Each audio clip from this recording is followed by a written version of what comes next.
C'est une enseigne qui essaime à un rythme endiablé. Un de nouveaux magasins ouvrent chaque semaine en France. Au départ, en 1986, quelques paysans et consommateurs créent la coopérative avec l'ambition de développer une agriculture biologique pour tous. En 30 ans de combat, ce projet politique a sérieusement éveillé les consciences. Ce qui est très intéressant, c'est que c'est né d'une utopie. Il y a un vrai changement de société, il y a un vrai changement au niveau des consommateurs et aujourd'hui ils sont prêts à faire des choix politiques dans leur assiette. On mange 3 fois par jour, donc on vote 3 fois par jour. Et après, il y aura le prix des pommes, le prix des papayes à faire aussi. À Quimper, c'est une journée particulière. Le 464e magasin Biocoop de France ne va plus tarder à ouvrir ses portes en plein centre-ville. Ça fait 2 ans que je suis porteur de projet, donc j'attends ça depuis longtemps. Ça mûrit depuis effectivement 2 ans et j'attendais que ça. J'étais dans les starting blocks en fait. Avant de se lancer, Céline Lépinette s'est posé beaucoup de questions. Elle avait envie d'un environnement plus sain pour ses enfants, d'un autre monde du travail. L'entrepreneuse s'est retrouvée dans l'éthique de la coopérative. Biocoop tire l'ensemble vers le haut en fait. On a une rigueur, il n'y a pas de serre chauffée, il n'y a pas de transport en avion, on limite le plastique.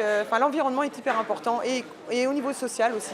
Je tiens à le dire, en fait, on ne fait pas bien nos produits du sud de l'Espagne avec des petits esclaves qui bossent autour, parce que ça il est hors de question. Donc voilà, ça a été ce choix-là. Céline a été sélectionnée parmi 1000 candidats. Pendant 2 ans, elle a suivi une formation, des stages. Elle a été accompagnée jusqu'à l'ouverture, notamment par Jean-René Picard, gérant d'une autre Biocoop. Ensemble, ils défendent une petite distribution plus équitable. L'exercice demande d'être à la fois un bon gestionnaire et surtout un fervent militant. Si on est gérant de Biocoop, ce n'est pas uniquement pour faire du business, c'est aussi pour faire avancer des idées. Chaque fois qu'on installe 1 mètre carré de Biocoop, 1 mètre carré de vente, c'est 1 hectare de bio en plus en France. Donc c'est créer des emplois.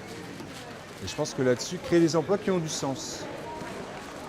L'idée de Biocoop n'est pas d'écraser les prix, mais de permettre à chacun de vivre de son travail tout au long de la filière. Ludovic Billard est éleveur de vaches laitières. Il appartient au groupement Biolait, 1200 producteurs en France. Les paysans participent aux discussions avec Biocoop. Ils ont toujours leur mot à dire. Ils déterminent eux-mêmes, à l'avance, un prix du lait fixe et juste. Au niveau social, c'est cette notion de groupe, cette notion de solidarité entre nous. Et puis je dirais au niveau économique, c'est à travers notre entreprise Biolait, proposer un modèle économique d'entreprise un peu différent et faire en sorte que le partage des marges et des valeurs ajoutées soit au mieux entre les producteurs, les distributeurs, les transformateurs. En somme, une alternative à l'économie spéculative. À tous les niveaux, chacun s'engage à respecter le travail de l'autre.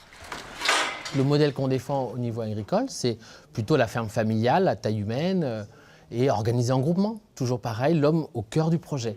L'humain au cœur du projet, ça fonde aussi l'économie sociale et solidaire qu'on défend. Et donc c'est ça qu'on veut aussi demain. 3 fois par an, tous les sociétaires du Grand Ouest se réunissent pour débattre des orientations politiques, des stratégies à adopter. Ils décident ensemble de l'évolution des statuts et des règles de la coopérative. Quand on a autour de la table des consommateurs, des paysans, des commerçants et des salariés, tout le monde tire dans le même sens. C'est de la transparence, c'est de l'équité, c'est des enjeux partagés. Et donc non, il n'y a pas un qui tire plus que l'autre. On ne perd pas notre âme. Non, non. En 30 ans d'existence, Biocoop a changé d'échelle. 4 plateformes logistiques approvisionnent les magasins dans toute la France. Alimentation, épicerie, boissons, hygiène, tout ce qui n'est pas local transite par ici. En Bretagne, ça se passe à Melès, près de Rennes. Ici, on est devant la plateforme Grand Ouest. Donc, on est arrivé en avril 2000 sur 3000 m² d'entrepôt à l'époque.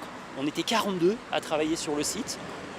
Aujourd'hui, 17 ans après, on travaille sur près de 15 000 m² d'entrepôt. On est près de 200 à travailler sur la plateforme. Donc en 17 ans, on a multiplié par 5 le besoin de surface.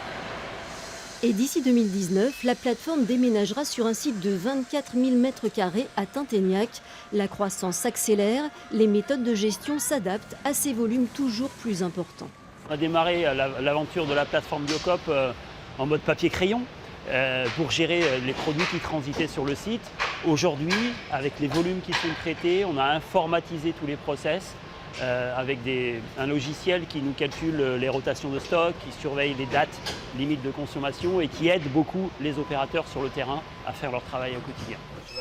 Ici aussi, les salariés ont droit à la parole. Sébastien Schmitt, arrivé par hasard en intérim, a choisi de rester par conviction. À tous les niveaux, il y a du militantisme, donc ça a du sens. Il y a une forme de démocratie directe et le personnel est associé à quasiment toutes les décisions qui sont à prendre sur l'avenir de l'entreprise. En passant d'une niche à une consommation de masse, cet esprit humaniste pourrait s'altérer, un risque balayé par les dirigeants de Biocoop. L'éthique doit rester la même. Ils sont en tout cas des centaines d'agriculteurs à se convertir en bio chaque année. Le monde paysan prend aussi conscience des limites du modèle industriel, du limite de l'agriculture chimique, et ils reviennent à des modèles plus durables, où la valeur ajoutée est plus partagée sur la filière et plus en lien avec le consommateur final. L'utopie continue, Biocoop entend poursuivre sa révolution alimentaire et supplanter un jour l'agriculture conventionnelle.